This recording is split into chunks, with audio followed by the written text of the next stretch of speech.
Hi everyone, it's Allegra, and today I wanted to talk to you about soul fragments and captive spirits. And these are the building materials of Babylon in the second heaven because it's the counterfeit of the New Jerusalem. And we are the living stones that the enemy is using to build this city of captivity. And ever since we are conceived in our mother's womb, the enemy is trying to attack us. He sends people to molest us, traumatize us, reject us, abandon us, every different type of trauma that he can give us, so that we will go on overload. When a little child goes on overload, it does something called disassociation. And it basically the child checks out. It can't handle the level of trauma, the level of pain, so it checks out, and a piece of its soul breaks off. It's called a soul fragment or an alter personality. And inside of that soul fragment is all the pain, the trauma, the memories, the demons, everything is held in that soul piece that has broken off from the core personality. Now, the Lord has told me that three-quarters of his people are suffering with this because of the level of trauma in the world. There's, sexual molestation, rejection, all types of trauma that we come through in our young lives. And we know something's terribly wrong. We just haven't been able to put our finger on it because it really hasn't been brought out into the open until now. And this was Jesus's number one ministry. In the book of Luke, it says, "The Spirit of the Lord is upon me because he has anointed me to preach the gospel to the poor and to heal the brokenhearted."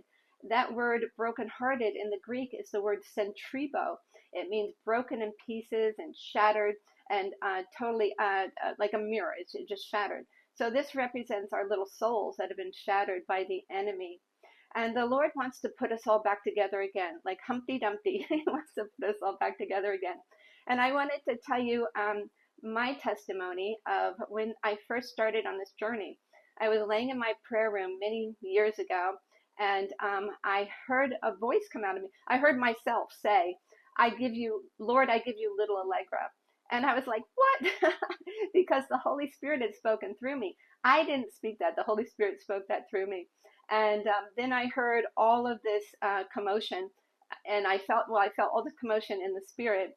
And then I heard myself say, I forgive my mother. I forgive my mother. And I learned so much from this encounter, and the Lord revealed so much to me. And the first thing I learned is I had a soul part. It was named Little Allegra. And I also learned that she was in unforgiveness. And I had had chronic unforgiveness throughout my life.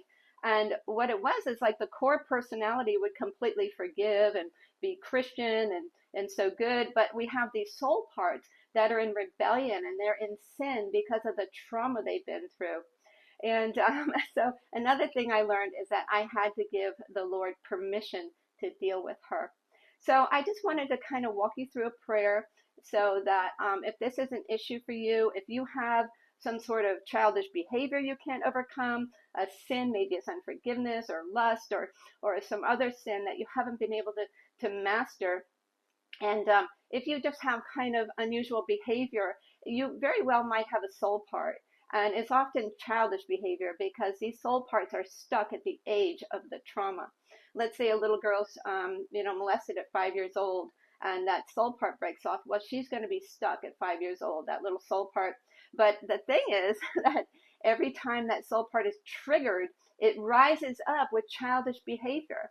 Let's say, okay, her trigger would be sexual molestation. Let's say some guy hits on her inappropriately, and then all of a sudden this childish behavior rises up, and it's just very inappropriate. So anyway, so if you think this might be one of your issues, and trust me, many people are struggling with this. Deliverance ministers try to cast these out because of their bad behavior. They just assume they're demons. But most of the time, they're not demons. They're soul parts that need to be ministered to and reconciled.